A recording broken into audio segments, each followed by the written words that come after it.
next we're going to the public comment section. Oh, Just a reminder, yes. it'll be 15 minutes long, 3 minutes per speaker. Just when you up to the mic, if you just identify yourself, please. It's the theme music. Canton resident. I was the lead petitioner for the special town meeting that successfully passed our main objective and independent review of the police department. I started the petition last year because, like many parents in Canton who are aware of what's happening, I'm concerned about the town my child is growing up in. A group of mostly Canton moms collected signatures, handing off clipboards at school pickups. The $200,000 for the independent audit passed by 903 to 800. That was democracy in action. Compare those yes votes to the fewer than 300 votes at last year's annual town meeting approving 146 million of spending. I wouldn't be surprised if there were more votes of approval per dollar for the police audit than any funding provision ever in Canton's history. Last week, we found out that Randy Scollins, the town's finance director, who works for you, put someone in charge of the audit who was the loudest voice against it, denouncing it at the special town meeting as unnecessary, a waste, and even illegal. Oh, That's the one who will lead the committee and pick 2 other seats. That will give the people who lost the vote at special town meeting a majority say in the 5-person committee designed by FinCom. wow. That is not democracy in action. You They lost the vote at special town meeting, The but you audit. still work to thwart the will of the people. We have so many good police officers in Canton, but we all know there are problems on the force. Red Solo cups, beer cups, being used to collect evidence, leaving a murder scene open and unsecured all day, or the car crash where officers missed the body of an injured young man laying on a lawn. Our police chief, then deputy, told 4 newspapers that it would not have made a difference if he had gotten medical attention earlier. I've never seen a police chief give a medical opinion. Google Craig Casey and Canton to see those articles. I can give you half a dozen other concerning cases from recent years, including Sandra Birchmore's death. You want our tax dollars to fund the police budget, and we are happy to pay it. But 903 people, 3 times the amount that normally vote on the annual budget, approved $200,000 to hire a top-notch and independent consultant to do a thorough review of the police department, not to hire a secretary. In Canton, our select board members are police commissioners, the bosses of the police chief. A few minutes ago, you approved a payroll that includes the pay of your employee, Randy Scollins, who does your bidding, the one who appointed the anti-auditor to thwart the audit. The days of concerned taxpayers keeping our mouths shut are long over because we don't want red Solo cups coming to our neighborhood. A lack of accountability has destroyed the reputation of our town nationally.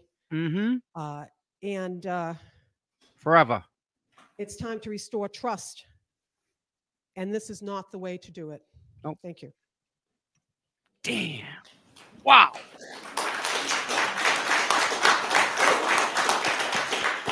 Oh, we'll go back and forth. Jennifer O'Donnell.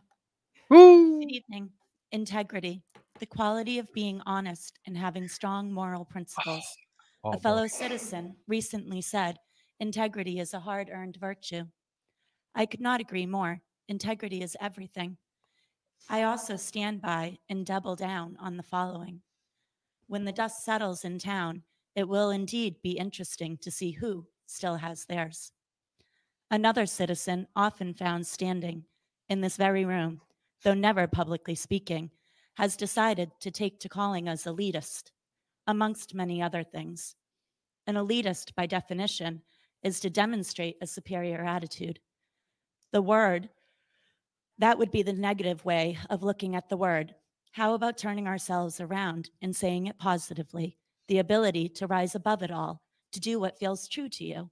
The ability to tune out the noise and stay focused on what you came to achieve.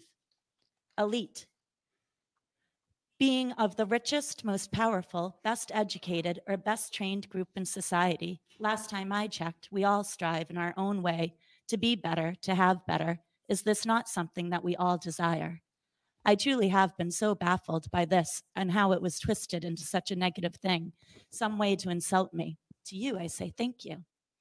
A person living near a neighbor, a person living near or next door to a speaker or the person referenced to.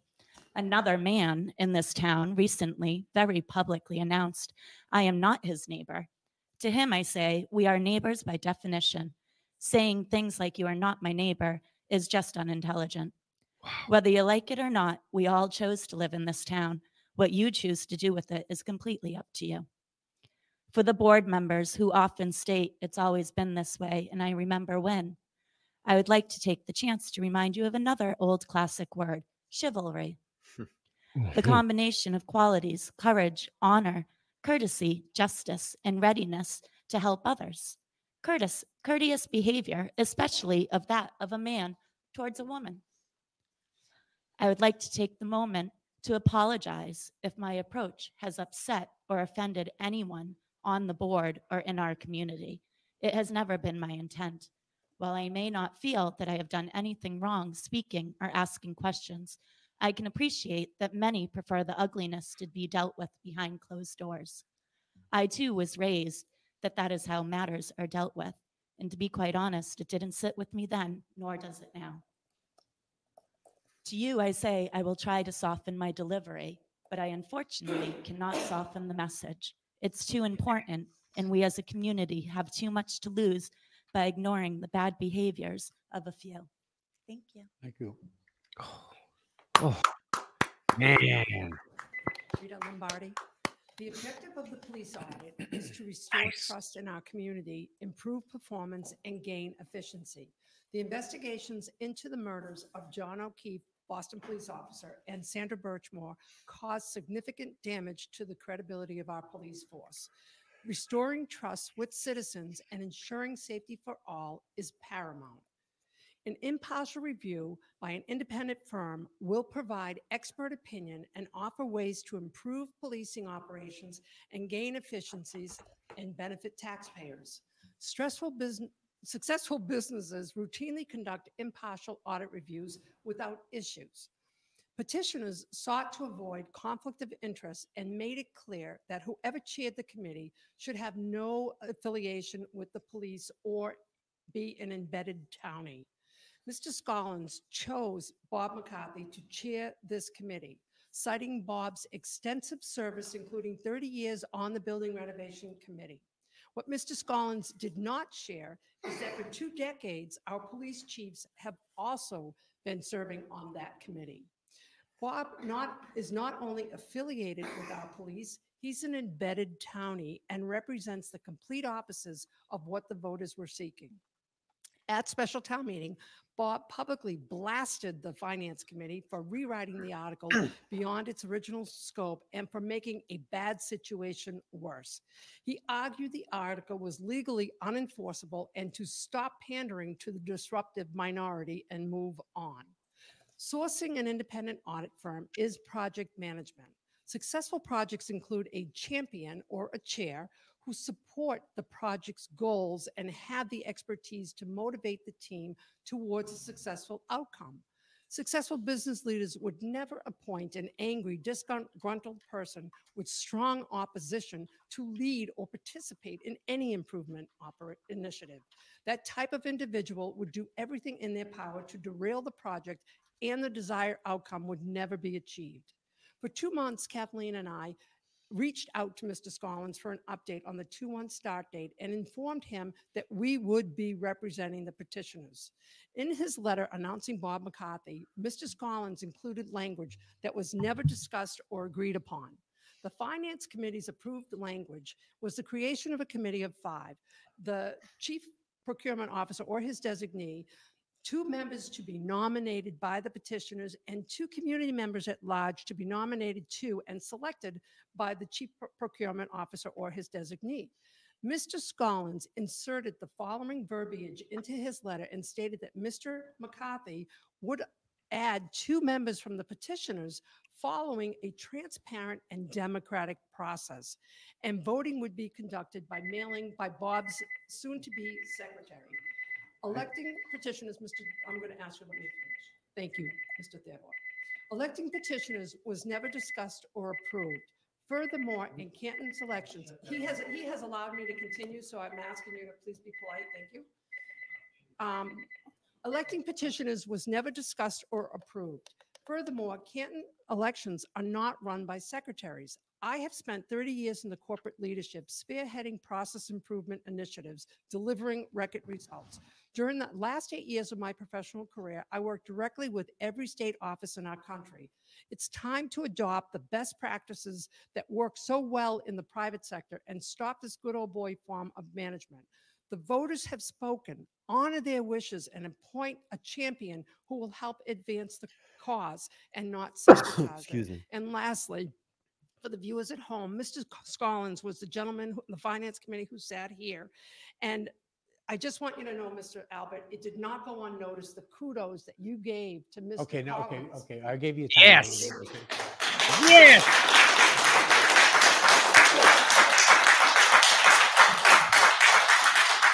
He sure did too. He did. Mr. Chairman, my name is Nicholas Corkery, 28 Old Coach Road. I'm about This to become guy. the most popular person in this room. I came here tonight because I'm disgusted at what I'm seeing on the internet. I'm not versed with the internet. I'm on pages or anything. Oh my I was goodness. here at the This last guy. meeting. This I wanted guy. to better educate Remember? myself. Yep. So I started to go through the back and forths of all these people. Nice. Pro, against, all these Yep. things here. And I realized something. There's something that's missing. The first thing that is missing is the victim.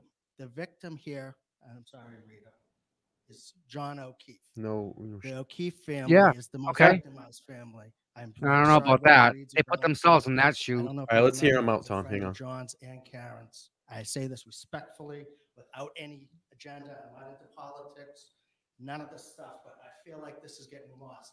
I don't agree with the Free Karen Reed crowd, but I think it's great that they believe in what they believe in.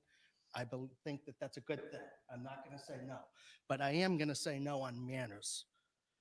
What I've seen is disgusting, both sides, but there's been a lot of disgusting attacks on the O'Keefe's family. We're going to keep it on that. On the O'Keefe family, all these things. And if anyone's a victim, they should have nothing to do with it. If there's corruption or this is that or whatever, all of that stuff should come out. They should be completely a part of it, have nothing to do with it. They should be able to grieve their loss, Agreed. try to have a life and recover. That is the O'Keefe matter. While I was sitting here, I was thinking about the words. I admire Rita. Usually when she speaks, I listen. Everything that Rita had said tonight makes perfect sense regarding conflict, about being overly interested, talking about that gentleman that was appointed. But I was thinking the same things apply to them as well. No disrespect, but you people are very adamant and passionate in your beliefs. Maybe it's not the appropriate people to be on a panel. We should find neutral people. Someone who just wants to find out. I, for full disclosure, was not a member of the 902. I voted against the audit. My reasons for that was simply the timing of it. I'm an attorney. I believe strongly in the legal system. Based on the amount of reporting, the amount of light that was shed on it, I believe that this will resolve itself. If there's a wrongdoing, it will be fixed. If there's somebody that did something they weren't supposed to, likewise. If there's a conviction, it's a conviction. If there's an acquittal, it's an acquittal. We let that go to the court system where it's appropriate. I feel strongly that Canton could be a better place, but I look over here and these people could potentially be leaders someday. Could be next election. They should strive to be better, encourage people to be better human beings. We are. And conduct themselves now as leaders and tell these people to protest and do whatever they need to do. That's their right, but to do so with respect for other people and vice versa. That goes for the Canton. I'm not a McAlbert, by the way. McAlbert crowd as well on both sides. Thank you. Get a lot of jazz No, hands. that's okay. That's Get a lot of okay. jazz Time hands, for Tom. One more. You got time for one more, sir. Time for one more. I'm Liza Curn, a 25-year taxpayer, a special town meeting petitioner, and a yes voter for the independent audit of Canton Police Department adherence to procedures. Like the previous speakers, I'm raising concerns for residents at home to be aware of. I too have concerns regarding the finance director's appointment letter. I have a hard time understanding this new language I keep hearing about. A critical fact, nowhere in Article 6, as we voted on at special town meeting, is there any mention of, quote, a transparent and democratic process? Also, there was no discussion of this addition in any public meeting I participated in or anyone that I know of participated in. So is this something required by mass procurement law, Or is this something required by our finance director? This language appears to authorize Mr. McCarthy to require the petitioners, mind you, the petitioners petition to have that article be voted on. It would be the 903 people who voted for it anonymously, who are actually the people who endorsed it, to follow some ill-defined new process to select their 2 representatives on this procurement committee. Not only is this outside the letter and intent of Article 6, but it appears to be a unilateral decision by Mr. Scollins made with no apparent public input, including no discussion with the petitioners. For example, there was no indication this was even on the table as recently as the November 30th Canton Citizen article, where Mr. Scollins outlined next steps for the CPD audit. This would have been an ideal time for Mr. Scollins to announce his intent to undertake a new process. To add insult to injury, this is not only appears to be a laborious and expensive task for the petitioners, but it is extremely unfair given Mr. McCarthy himself is not subjected to picking his 2 at-large candidates using the same seemingly invented democratic process. Why not? What's good for one selection process should be good for the other. Mr. McCarthy has served the town well over many years in various financial related roles, but I'm confused by one of his first stated decisions as well. The decision to spend more of the money to hire some kind of secretarial help.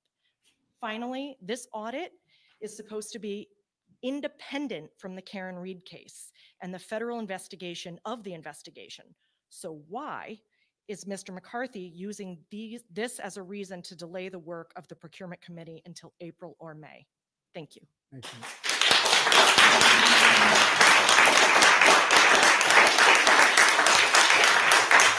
That's how quick they run out of there.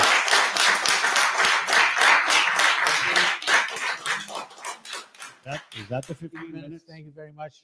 That's the 50, it was 15 minutes. We had. Goodbye. Yeah. That's our rule, so. Thank you. Mr. Chair, the Select Board will hold its next meeting on Tuesday, February 20th, 2024 at 6 p.m. in the Sala Meeting Room, Memorial Hall, 801 Washington Street. I make a motion that we adjourn the meeting at 7:58. Motion motion Okay. made and seconded. Running out of there. Questions, comments, all in favor? Aye. Meeting adjourned.